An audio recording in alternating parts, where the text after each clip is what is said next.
Okay, everybody. So when you get to this part of this week's module, you're going to click on Load Soundtrap Drum Beats in a new window, and it will take you to this. Okay, so you'll see a template where I've already set up rock, funk, and Latin tracks. However, the instruments are just on vanilla, plain drum set. Okay, nothing too exciting there. So what you want to do is you want to decide which grooves you're going to do. So let's say I'm going to just do the pop rock. So I'm going to come back here.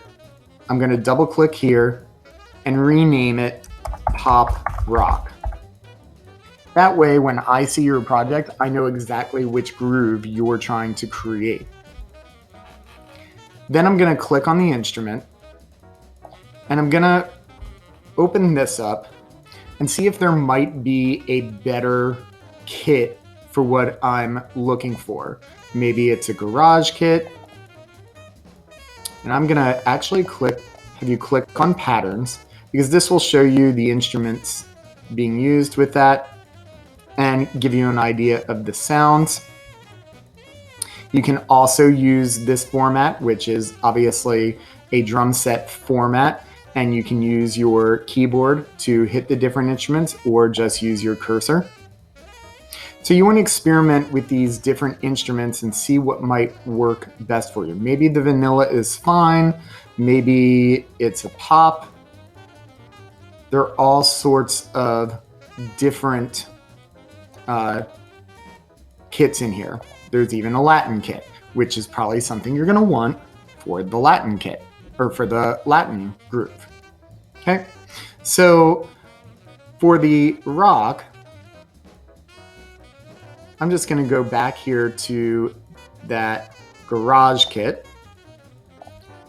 And if we're on the patterns, we see these 4x3 blocks. Each one of those is a beat.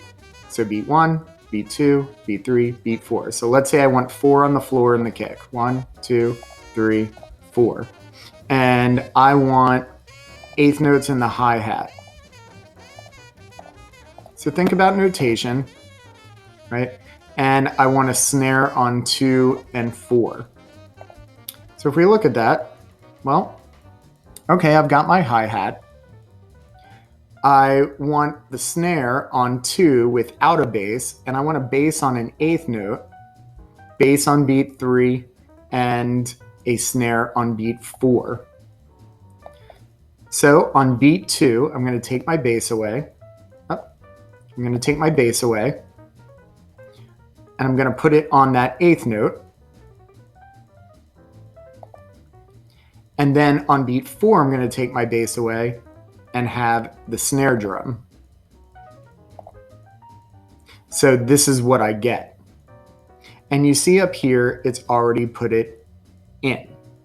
So you can just play that over and over. And we're gonna shrink this down to that.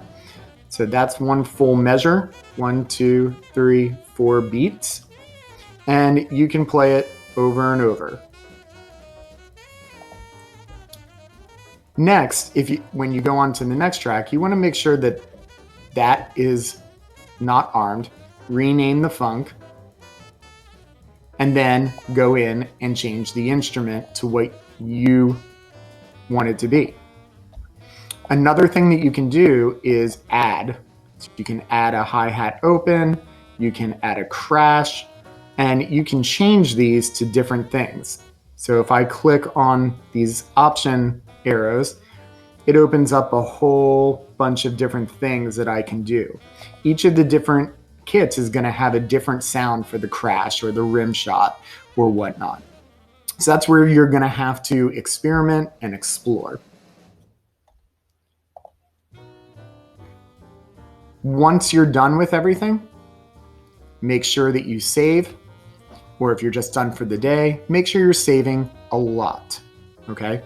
And remember, you can always change the tempo. One last thing, when you're playing a track, don't have them all on. Right now, they're all on.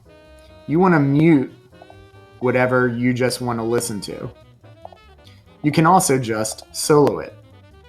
The solo is very useful because it automatically mutes everything else. Have fun with this, guys. I can't wait to hear your drum grooves.